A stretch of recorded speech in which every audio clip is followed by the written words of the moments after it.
अस्सलाम वालेकुम।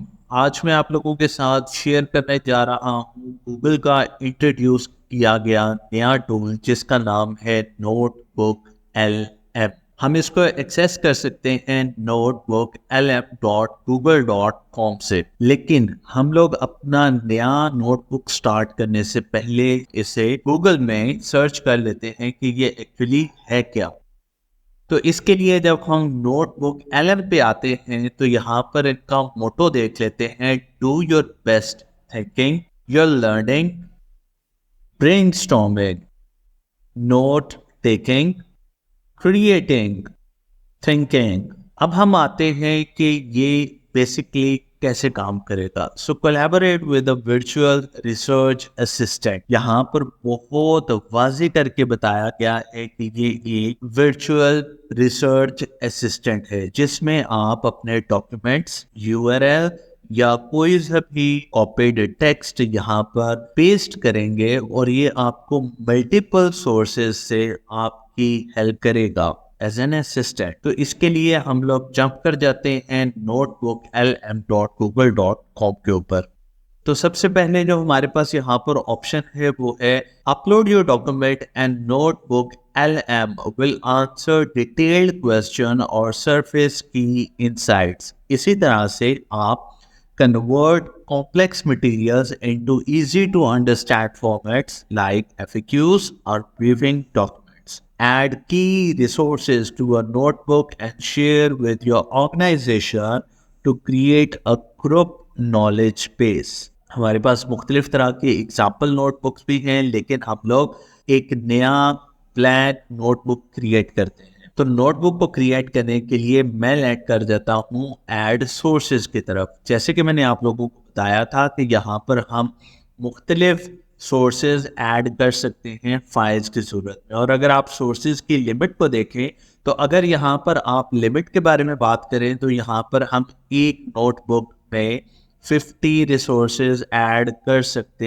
हैं। और ये सोर्सेज कहाँ से आ सकते हैं? ये गूगल ड्राइव से आ सकते हैं, ये कोई लिंक हो सकता है यानी कि कोई URL हो सकता है, या पेस्टेड इंफॉर्मेशन हो सकती है जो आपने कहीं से भी कॉपी कर रखी है। तो यहाँ पर मैं सबसे पहले एक न्यूज़ को खोल लेता हूँ ताकि मैं कुछ URL कॉपी कर सकूँ। तो मैं यहाँ पर जाता हूँ और यहाँ पे लिख देता हूँ why iPhone 16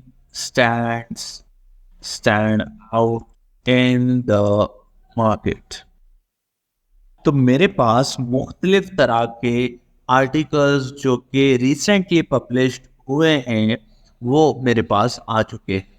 तो इनको मैं यहाँ से कोई से भी आर्टिकल्स, लेट से मैं इस आर्टिकल को यहाँ से मैं डायरेक्टली कॉपी कर लेता हूँ और यहाँ से मैं कॉपी लिंक किया और मैं नोटबुक LM में आ जाता हूँ और यहाँ पर आकर मैं इस वेबसाइट को पेस्ट कर देता हूँ। इसके बाद मैं इसको इंसर्ट करता हूँ तो मेरा पहला सोर्स ऐड हो चुका है। इसी तरह से जब मैं मिसाल के तौर पर दूसरा सोर्स ऐड करना चाहता हूँ और मैं यहाँ पर आकर इसमें दूसरा सोर्स यहाँ पर प्लस के निशान के ऊपर मैंने क्लिक किया, यहाँ पर मैं वेबसाइट पे गया, दोबारा से मैंने यहाँ पर अपना नया लिंक पेस्ट कर दिया।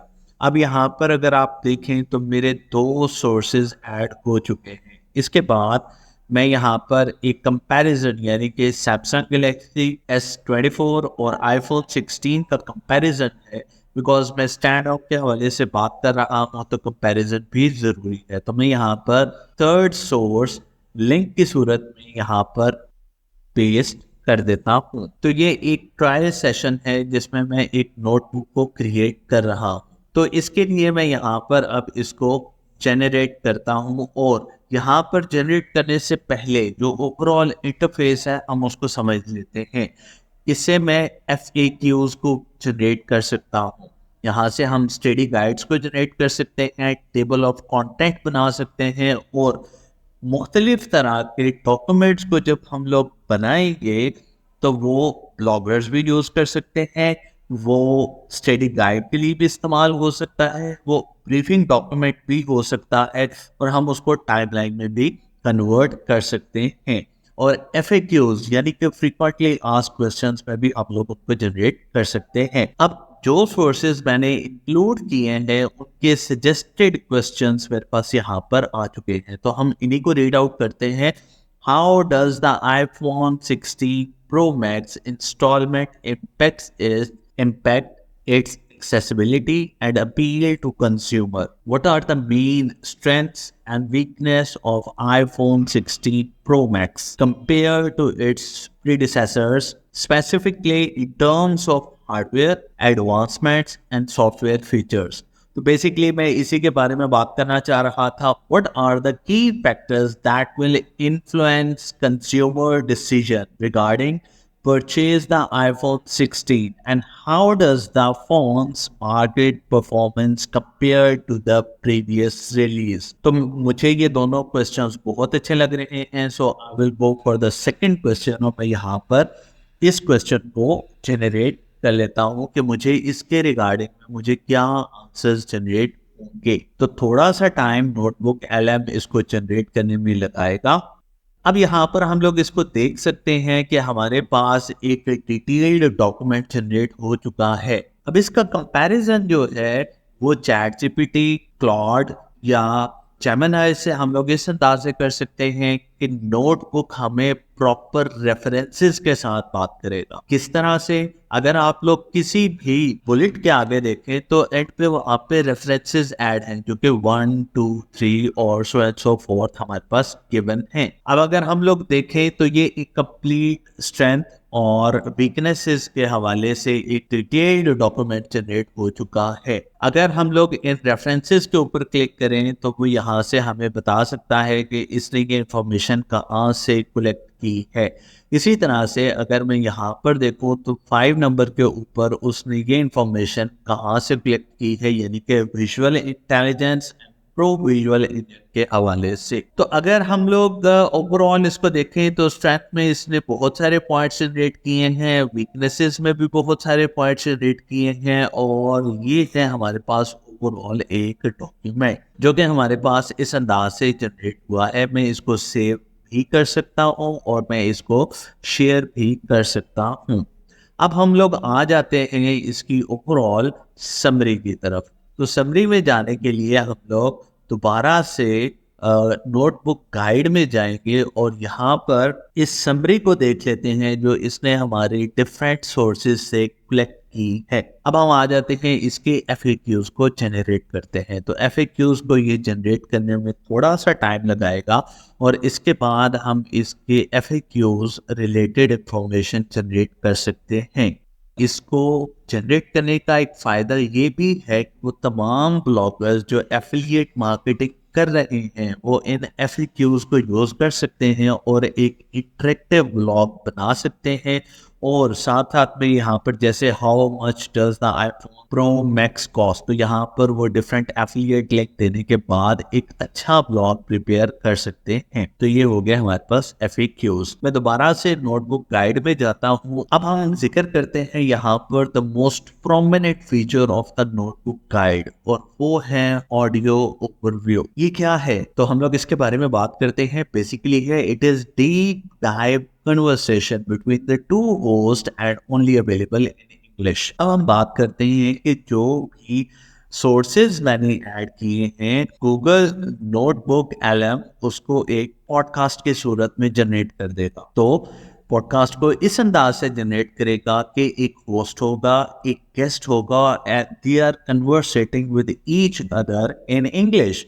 सो आप इस कन्वर्सेशन को किसी प्लेटफॉर्म के ऊपर भी डाल सकते हैं एज अ पॉडकास्ट। तो हम लोग इसको जनरेट करते हैं and it will take some time.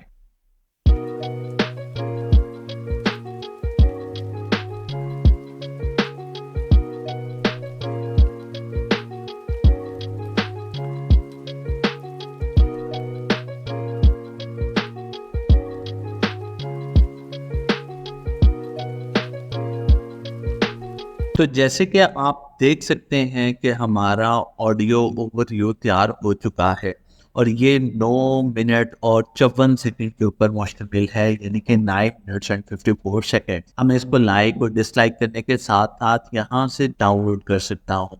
मैं इसकी चेंज प्लेबैक स्पीड वो कम या ज़्यादा कर सकता हूँ।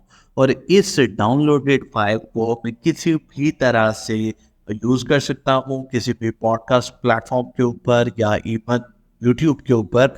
इसके बारे में अभी तक गूगल ने कोई भी पॉलिसी जनरेट नहीं की है। तो मैं इस फाइल को यहाँ से डाउनलोड कर लेता हूँ और आप लोगों को यहाँ से मैं सुना देता हूँ कि ओवरऑल जो ऑडियो जनरेट हुई है ये किस तरह का रिस्पॉन्स है। Hey everyone, and welcome back for another deep dive. Today we're zeroing in on the iPhone 16 Pro Max. Oh yeah, the 16 Pro Max. We've got a fresh batch of articles, hot off the digital press. Hot off the press, I like. An installment plan breakdown from Time of Karachi. Okay. A deep dive review from Mac Observer. Mm-hmm.